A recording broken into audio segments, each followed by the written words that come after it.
Telugu Desam party కార్యకర్తలకు, Telugu Desam party నాయకులకు నా ద్వారా ఈ చిన్న మెసేజ్ని పంపుతున్నాను. విషయం ఏమిటంటే, తెలుగుదేశం పార్టీ నాయకులు వైసీపీ నాయకులకు కాంట్రాక్ట్ పనులు కానీ, కొన్ని ప్రజలకు చేయవలసిన నిధులను కానీ వైసీపీ నాయకులకు అప్పగించకూడదని వేడుకుంటున్నాను. ఎందుకంటే వారు పార్టీకి చెడ్డ పేరు వచ్చేలాగా పనులు చేస్తారు. అదే తెలుగుదేశం పార్టీ నాయకుడైనా, కార్యకర్త అయినా తెలుగుదేశం పార్టీకి మంచి పేరు వచ్చేలాగా పనిచేస్తారు.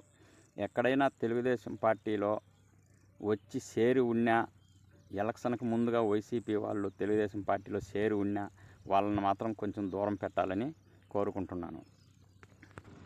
విషయం ఏమిటనగా, గోపవరం మండలం సండ్రపల్లి పంచాయతీ ఎస్టీ కాలనీకి సిమెంట్ రోడ్లు శాంక్షన్ అయ్యాయి. వాటిని వైసీపీ వారికి పనులు అప్పగించారు.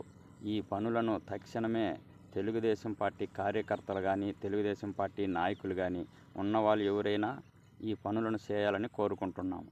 ఈ పనులు ఒకవేళ తెలుగుదేశం పార్టీలో ఎవరైనా తెలుగుదేశం పార్టీలో ఆ పనులు చేయటానికి కార్యకర్తలైనా ముందుకు రాని వెడల ఆ పనులను ఆపు చేయాలని మేము కోరుకుంటున్నాము. ఎందుకంటే వైసీపీ వాళ్ళు విరుద్ధంగా రోడ్లను వేస్తున్నారు. ఎక్కడ ప్రజలకి అవసరం ఉందో అక్కడ వేయటం లేదు.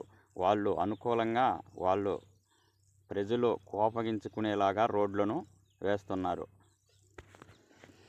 ఎలక్షన్కు ముందు 10 రోజులు ముందుగా తెలుగుదేశం పార్టీలో చేరుతున్నామని చేరారు. ఎలక్షన్ ముందు పార్టీలో చేరి తెలుగుదేశం పార్టీ నాయకులమని చెప్పుకుంటున్నారు. వీళ్ళు ప్రజలకి వ్యతిరేకంగా పనులు చేస్తారు కానీ ప్రజలకి అనుకూలంగా చేయరు. వైసీపీ నాయకులు మేకవన్ని పులులాగా మనలో ఉన్నారు. వాళ్ళని గుర్తించమని కోరుకుంటున్నాను.